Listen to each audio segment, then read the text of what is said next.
After finishing my third playthrough and spending way too many hours in dispatch, definitely more than I should admit, my brain did that dangerous thing it always does. It started wondering, overthinking, overanalyzing, as I always say, connecting the dots that absolutely did not need connecting in the first place. If the Z team suddenly found themselves in Gotham and was still the wonderful, unhinged, villain, adjacent disasters we all know and love, which Arkham crew or rogue would they actually team up with? And because I am, in fact, the Arkham analysis, I claim to be, at least, I decided to take this ridiculous question and sprint with it full speed into the night. So in this video, I'm going to break down my thoughts, analyze the Z team's abilities, and dig through the Arkham rogue gallery to figure out who they team up with and why. Just to be absolutely clear, this is purely my own chaotic opinion, and I don't think the Z team would ever canonically do any of this. But hey, sometimes you just have to let that imagination run wild and see what kind of Arkham level nonsense it creates. And just to clarify, I won't be covering the characters who weren't formerly villains, like Robert, Chase, Blonde Blazer, or Phenomenon, and Sweet Baby Waterboy, since I can't really see any of them diving into Gotham's criminal nonsense the way these others would. I'm just gonna go in the order of the layout we see them in Dispatch to keep things simple. So let's have a good shift. Starting us off strong, we got the Batman of the Z team himself, Sonar. What's up? The fan favorite, the show stealer, the guy everyone is collectively obsessed with, and honestly, I get it. He's not my number one, but he's definitely high on my list. On the surface, Sonar is arrogant as hell. He reminds you every 5 minutes he went to Harvard, and according to literally everyone around him, he does not shut up about it. He's an aloof too. Whenever he fails a mission, he immediately pulls the "I wasn't even trying" card. Then there's his ability, turning into a massive mega bat, but with zero control over it half the time. Now tell me, who does that sound like in Gotham? Man-Bat. The one, the only, Dr. Kirk Langstrom. Langstrom would absolutely beg to study Sonar. He'd want samples, tests, scans, the whole 9 yards. And honestly, Sonar would probably agree as long as payment hits his crypto wallet first and includes a side order of whatever drugs he loves so much. You gonna eat those Twinks? This guy's weird. Together, these two would be soaring through Gotham's night sky like it's their own personal playground, absolutely convinced they're the cooler bats in town. And Batman? He would hate every second of it. Moving on to our second person on the list, ready to set everything on fire, is the hot-headed culinary catastrophe himself, Flambae. Second? Who's calling second? Do I look like someone who would ever go second? Anyway, Flambae's power, much like the personality that wields it, is pure concentrated heat. He's got a temper so volatile, it might as well come with a fire hazard warning. He's prideful, explosive, and absolutely cannot stand the idea of losing to a normal human. And of course, he's a pyromaniac, through and through. He lights things on fire for fun. Hell yeah, I do. I'm literally smoking hot. He lit the last dispatcher's car on fire just to make him quit after 2 days, and more seriously, he caused a massive suburban blaze after being mocked, then lied about it because saving face is basically Flambae's part-time job. So when it comes to Arkham pairings, there's no better match than the one and only Firefly. Out of everyone in Gotham, you stuck me with some dumbass bug dude. Really? If you let me finish, I can easily see these two becoming the most chaotic fire-starting duo Gotham has ever seen. Honestly, I think Firefly would straight up fanboy over Flambae, wishing he had his actual flame powers instead of relying on his gear while being covered head to toe in burns. I mean, I guess that wouldn't be awful. Might be even kinda fun. Together, they'll be a fiery, combustible, borderline catastrophic pair, and Gotham would need a lot of water for all of it to be put out. I'm a beach. My name's Analysis, such a beach whose name is Analysis. Okay, we get it, Flambae. Thank you. Moving down the list, we arrived at everybody's favorite romantic choice, Invisigal. So where's the prep, Lieutenant? She's confident, sassy, and not afraid to speak her mind, or throw hands if needed.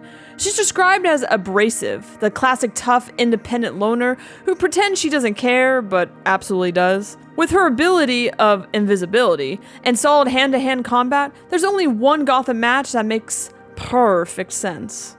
That sounded a lot better in my head. Catwoman. I can easily see her taking Invisigal under her wing, or fur, I guess. A stealthy, sassy, jewel-swiping duo breaking into Gotham's most secure locations. Catwoman would eat up Invisigal's powers. She'd probably have her doing most of the behind-the-scenes work, disabling alarms, sleeping through lasers, ghosting past guards, all the hard stuff. I always prefer a woman's touch in these situations. And let's be real, they both have a thing for good guys, like Catwoman and Batman, and Invisigal and Mecha Man.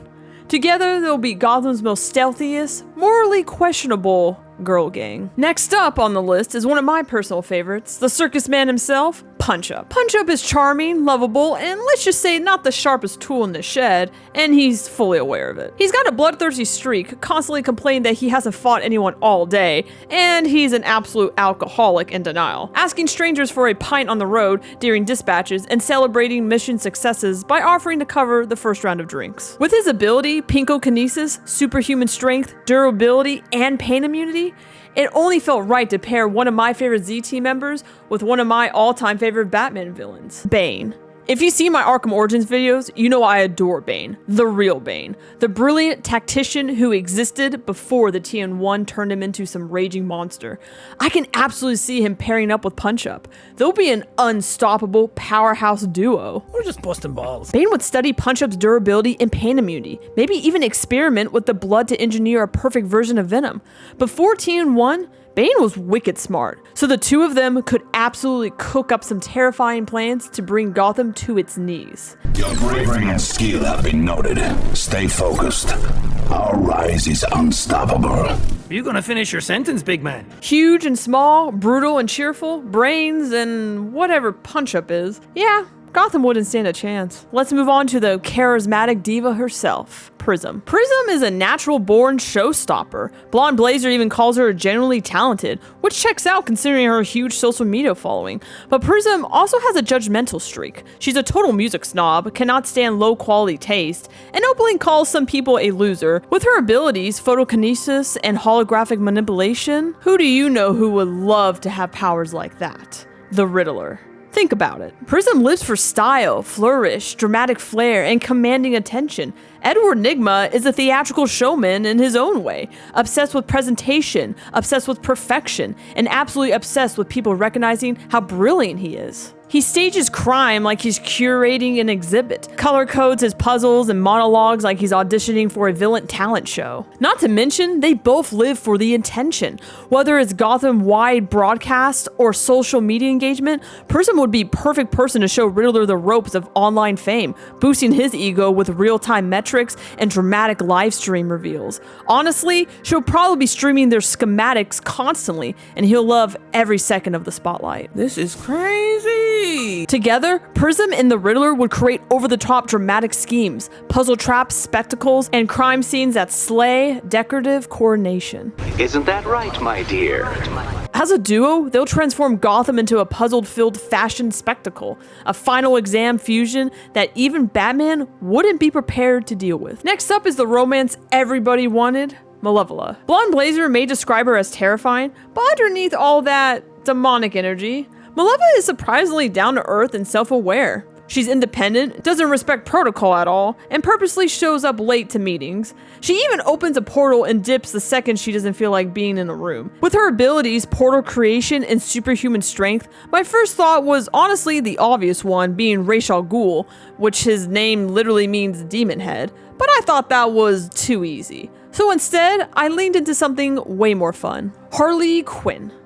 With Joker dead after Arkham City, I can actually see Malevola taking pity on Harley, someone who just lost everything, and giving her the backup she always deserved. It would echo Harley's and Ivy's dynamic, but with a chaotic supernatural twist to it. You're cute. These two would have an absolute blast together. Malevola opening portals in places portals were never meant to be, Harley coming up with the most unhinged plans imaginable, both of them enabling each other like it's their full-time jobs.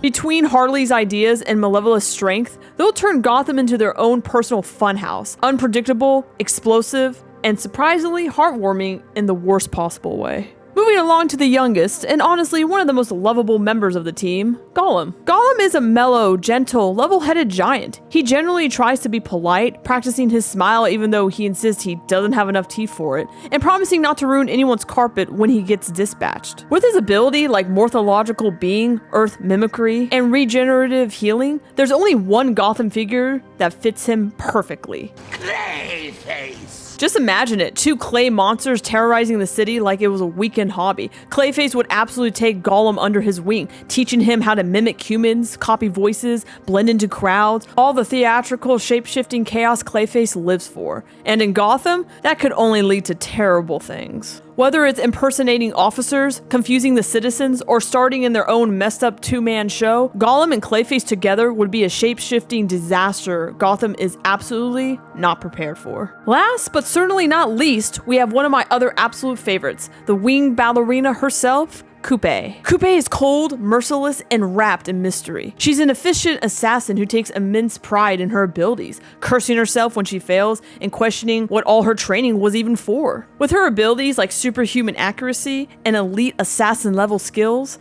there's only one Gotham figure who would hire her in a heartbeat. Not Black Mask, but the Joker. How about you, dog? Know the Joker? Specifically, the Arkham Origins version. On Christmas Eve, Joker hires the best assassins in the business to kill Batman. With that kind of money being thrown around, I can absolutely see Coupe being first on the list. I need this job. A perfect blend of deadly precision and theatrical flair, she'll impress him so much that I can see her becoming Joker's personal bodyguard. So glad you're part of my little criminal creme de la creme. Love your work. At least until Harley Quinn enters the picture. And that dynamic would be fascinating because Coupe shares a lot of Batman's traits. Disciplined, poised, and absolutely zero tolerance for jokes. Well, maybe not all the time. Sorry, I choked on my spit. From fire-starting duos to dramatic runaway crimes and Gotham's newest bat problem, imagining the Z-Team running wild in the Arkhamverse was honestly way more fun than it had any right to be. Again, this is just my own overanalyzing, over-caffeinated opinion. Nothing canon, nothing serious. Just a chance to let my imagination run around Gotham. But now, I want to hear from you. Which pair was your favorite? Who do you think each Z-Team member would team up with in Gotham? And if I missed a duo you think would absolutely be perfect together, drop it in the comments. I love hearing your wild ideas. And if you enjoyed this video, don't forget to hit that like button. And if you want to stay more involved with the community, I post regularly on the community tab about news on Batman media, fun polls, behind the scenes, and so much more. So make sure you click on that ding ding ding dong on the bell notification so you don't miss out. Also, why not subscribe and join our Bat family? Us nerds need to stick together. Thank you so much for watching, and I'll see you soon. Stay tuned.